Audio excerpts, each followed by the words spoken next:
Hello മക്കളെ, അപ്പം ഈ ഒരു വീഡിയോ നിങ്ങളുടെ നീറ്റ് ആസ്പിറൻസിന് ഏറ്റവും കൂടുതൽ ആവശ്യമുള്ളൊരു വീഡിയോ ആണെന്ന് എനിക്ക് തോന്നുന്നുണ്ട്.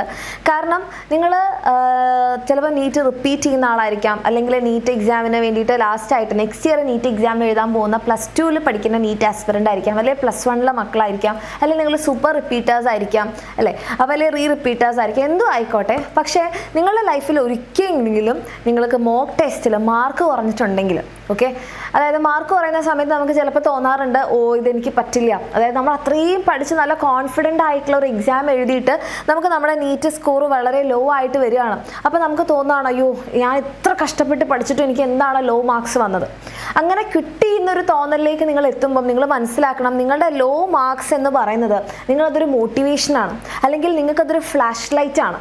അതെന്തുകൊണ്ടാണ് ഞാൻ അങ്ങനെ പറയാനെന്നുള്ള കാരണം എന്ന് വെച്ചാൽ, ആദ്യം നിങ്ങൾ മനസ്സിലാക്കണം, ഈ ലോ മോക്ക് ടെസ്റ്റിൻ്റെ സ്കോർ എന്ന് പറയുന്നത്, മോക്ക് ടെസ്റ്റിൻ്റെ സ്കോർ കുറയുന്നത് ആക്ച്വലി നിങ്ങളുടെ നീറ്റ് റിസൾട്ട് ആണോ, അല്ലെങ്കിൽ നിങ്ങൾക്ക് ലോ മാർക്സ് കിട്ടിക്കഴിഞ്ഞാൽ അതിനർത്ഥം നിങ്ങൾക്ക് നീറ്റ് റിസൾട്ടിൽ എന്തായാലും ലോ മാർക്സ് കിട്ടുമെന്നാണോ?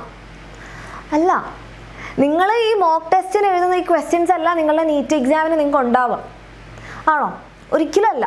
ഓക്കെ, അപ്പം നിങ്ങൾ മനസ്സിലാക്കേണ്ടത് ഈ മോക്ക് ടെസ്റ്റ് എന്ന് പറയുന്നത്, ഓക്കെ, മോക്ക് ടെസ്റ്റ് എന്ന് പറഞ്ഞിട്ടുണ്ടെങ്കിൽ നമ്മുടെ നീറ്റ് എക്സാമിന് മുൻപ് നമ്മളെല്ലാവരും എടുക്കാറുണ്ട്, കാരണം നമുക്കൊരു പ്രാക്ടീസ് കിട്ടാൻ വേണ്ടിയിട്ട്. ആൻഡ് അതിൽ ലോ മാർക്സ് കിട്ടാന്ന് പറഞ്ഞാൽ നിങ്ങൾക്ക് മാത്രം കിട്ടുന്നൊരു കാര്യമല്ല. ഏതൊരു നീറ്റ് ആസ്പിറൻറ്റിൻ്റെ ലൈഫ് എടുത്ത് നോക്കിയാൽ, അവരുടെ നീറ്റ് ജേർണി എടുത്ത് നോക്കിക്കഴിഞ്ഞാൽ, അവരുടെ എല്ലാവരുടെയും ലൈഫിൽ ആ ഒരു സമയത്ത് ഏതെങ്കിലും ഒരു നീറ്റ് സ്കോറിൽ അവർക്ക് മാർക്സ് കുറഞ്ഞിട്ടുണ്ടാകും. ഞാൻ പല ഇൻ്റർവ്യൂസും കേട്ടിട്ടുള്ളതിൽ ചില ആൾക്കാർ പറഞ്ഞിട്ടുണ്ട്, നീറ്റ് എക്സാമിൻ്റെ തലേന്ന്, അതായത് ഒരു ദിവസം മുന്നേ എഴുതിയ ടെസ്റ്റിൽ പോലും ഏറ്റവും ലോ മാർക്സാണ് കിട്ടിയത്, പക്ഷേ അതിനേക്കാൾ നല്ല മാർക്സാണ് നീറ്റ് എക്സാമിന് കിട്ടിയിട്ടുള്ളതെന്ന്. ഓക്കെ, അതായത് ഇതൊരു നോർമൽ ആയിട്ടുള്ള കാര്യമാണെന്ന് നിങ്ങൾ എല്ലാവരും അക്സെപ്റ്റ് ചെയ്യാം. നിങ്ങളുടെ ലൈഫിൽ മാത്രം സംഭവിക്കുന്ന ഒരു വിചിത്രമായിട്ടുള്ള കാര്യമല്ല ഇത്. നിങ്ങൾ നീറ്റിനെ പഠിക്കുന്നുണ്ട്, നിങ്ങളത് സീരിയസ് ആയിട്ട് എടുക്കുന്നതുകൊണ്ടാണ് നിങ്ങളൊരു മോക്ക് ടെസ്റ്റ് എടുത്തത്.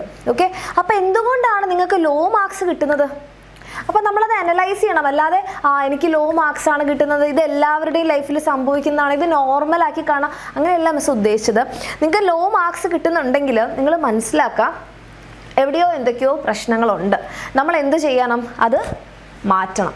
നിങ്ങളുടെ സ്കോർ പ്രഡിക്ഷൻ അല്ല ഇത്, പക്ഷെ എനിക്ക് അവിടെ ആ കാര്യങ്ങൾ മനസ്സിലാക്കി അത് മുന്നോട്ടേക്ക് പോകണം. അതൊരു ഇമ്പ്രൂവ്മെൻറ്റിന് വേണ്ടിയിട്ടുള്ളൊരു ടൂളാണെന്ന് നിങ്ങൾ മനസ്സിലാക്കി അങ്ങനെ പോസിറ്റീവായിട്ട് എടുക്കുകയാണെന്നുണ്ടെങ്കിൽ നമുക്കത് തീർച്ചയായിട്ടും ഓവർകം ചെയ്ത് വരാൻ വേണ്ടി പറ്റും. ഓക്കെ, ഇനി എന്തുകൊണ്ടാണ് നമുക്ക് ലോ മാർക്സ് കിട്ടുന്നതെന്ന് ചോദിച്ചു കഴിഞ്ഞാൽ, ഒന്നാമത്തെ കാര്യം നിങ്ങൾ മനസ്സിലാക്കുക, ലോ മാർക്സ് കിട്ടുന്നുണ്ടെങ്കിൽ നമ്മൾ മനസ്സിലാക്കേണ്ടത് നമ്മൾക്ക് എവിടേക്കോ വീക്ക് ഏരിയാസ് ഉണ്ട്. വീക്ക് ഏരിയാസ് ഉണ്ട്, അതുകൊണ്ടാണല്ലോ നമുക്ക് ആ ഭാഗത്ത് തെറ്റിപ്പോയത്. അപ്പോൾ അത് ഒരു ഫ്ലാഷ് ലൈറ്റ് ആണ്. ഈ ഭാഗം നിങ്ങൾക്ക് വീക്കാണ് എന്ന് നമുക്ക് കാണിച്ചു തരാണ്. അത് ആക്ച്വലി നല്ലതല്ലേ, അല്ലേ? അപ്പോൾ നമുക്ക് എന്ത് ചെയ്യാൻ വേണ്ടി പറ്റും? നെക്സ്റ്റ് ഒരു ടെസ്റ്റ് നടക്കുന്ന സമയത്ത് ആ ഭാഗത്ത് കൂടുതൽ കോൺസെൻട്രേറ്റ് ചെയ്യാനും അത് നമുക്ക് കുറച്ചുകൂടി ഇമ്പ്രൂവ് ചെയ്യാനും പറ്റും. ആ ഒരു രീതിയിൽ നിങ്ങളൊരു പോസിറ്റീവ് നോട്ടായിട്ട് എടുക്കാം. രണ്ടാമത്തെ കാര്യം, നമുക്ക് എങ്ങനെ ഈ ലോ മാർക്സ് എന്ത് ചെയ്യാൻ വേണ്ടിയിട്ട് പറ്റും? കൂട്ടിക്കൊണ്ടുവരാൻ വേണ്ടി പറ്റും. ഓക്കെ, എങ്ങനെ നമുക്കത് കൂട്ടിക്കൊണ്ടുവരാൻ വേണ്ടി പറ്റുമെന്ന് വെച്ച് കഴിഞ്ഞാൽ, നമ്മൾ കുറച്ചുകൂടി ഫോക്കസ് ചെയ്യുക. എവിടെ? നമ്മുടെ ഈ ഒരു വീക്ക് ഏരിയാസിൽ കുറച്ചുകൂടി ഫോക്കസ് ചെയ്യുക. എപ്പോഴും മിസ്റ്റേക്ക് വരുത്തുന്ന ഭാഗങ്ങൾ കൂടുതൽ കോൺസെൻട്രേറ്റ് ചെയ്ത് പഠിക്കുക. എന്തൊരു മോക്ക് ടെസ്റ്റ് കഴിഞ്ഞിട്ടുണ്ടെങ്കിലും നിങ്ങൾ ടെസ്റ്റ് അനാലിസിസ് എന്ന് പറയുന്ന ഒരു സംഭവം തീർച്ചയായിട്ടും ചെയ്തിരിക്കണം. അങ്ങനെ ടെസ്റ്റ് അനാലിസിസ് നടത്തുമ്പോഴാണ് നമുക്ക് മനസ്സിലാവുക, ഓ ഈ ഏരിയാസിൽ എനിക്ക് പ്രശ്നമുണ്ട്, ഈ ഏരിയാസ് ഞാൻ കണ്ടിന്യൂസ് ആയിട്ട് തെറ്റിക്കുന്നുണ്ട്, അപ്പോൾ എൻ്റെ കോൺസെപ്റ്റ് അവിടെ എന്തോ ഒരു പ്രശ്നമുണ്ട് എന്ന് നിങ്ങൾ തിരിച്ചറിയേണ്ട ഒരു പോയിന്റ് കൂടിയാണത്. ഓക്കെ, ഇനി അടുത്തതായിട്ട് നമ്മളെ തന്നെ ഒന്ന് സ്ട്രോങ് ആക്കി വെക്കണം. അതായത് ഒരു മോക്ക് ടെസ്റ്റിന് മാർക്ക് പറയുമ്പോഴേക്കും, അയ്യോ എന്നെ കൊണ്ടിതൊന്നും പറ്റുന്നില്ല, ഞാൻ ഭയങ്കര ലോ ആണ്, എനിക്കിത് പറ്റിയ കാര്യമല്ല, എനിക്കിത് ചെയ്യാൻ പറ്റില്ല, അങ്ങനെ നിങ്ങൾ വീക്ക് ആവാതെ നിങ്ങൾ സ്ട്രോങ് ആയിട്ട് നിൽക്കുക. നിങ്ങളെ തന്നെ മോട്ടിവേറ്റ് ചെയ്യുക. നിങ്ങളെ തന്നെ മോട്ടിവേറ്റ് ചെയ്യുന്ന രീതിയിലുള്ള വീഡിയോസ് നിങ്ങൾക്ക് കാണാം. ഓക്കെ, നിങ്ങൾ പല നീറ്റ് ക്രാക്ക് ചെയ്ത ആൾക്കാരുടെ പല ഇൻ്റർവ്യൂസ് ഒക്കെ നിങ്ങൾക്ക് ഭയങ്കര ലോ ആയിട്ടൊക്കെ ഫീൽ ചെയ്യുന്ന സമയത്ത് അങ്ങനെ ഇൻ്റർവ്യൂസ് ഒക്കെ കാണുമ്പോൾ നിങ്ങൾക്ക് മനസ്സിലാവും, എല്ലാവരും ഈ ഒരു സ്ട്രഗിളിലൂടെയാണ് കടന്നു പോയിട്ടുള്ളത്. അല്ലാതെ ഈ നീറ്റ് ക്രാക്ക് ചെയ്ത് ഇപ്പം MBBSന് പഠിക്കുന്ന, അല്ലെങ്കിൽ നല്ല പ്രീമിയം ഇൻസ്റ്റിറ്റ്യൂട്ട്സിൽ പഠിക്കുന്ന ആൾക്കാരുടെ എല്ലാവരുടെയും ലൈഫിൽ എല്ലാം കറക്റ്റായി വന്നതുകൊണ്ടല്ല അവരിവിടെ എത്തിയത്.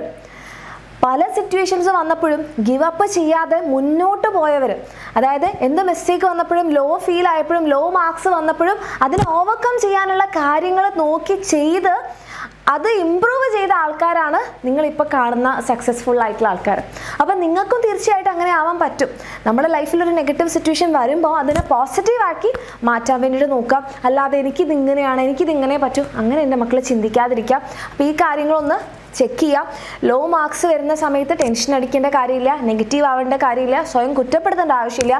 പകരം മനസ്സിലാക്കുക, എനിക്കിവിടെ എന്തോ ഒരു പ്രശ്നമുണ്ട്, ഈ ഏരിയയിൽ ഞാൻ കൂടുതൽ കോൺസെൻട്രേറ്റ് ചെയ്യണം.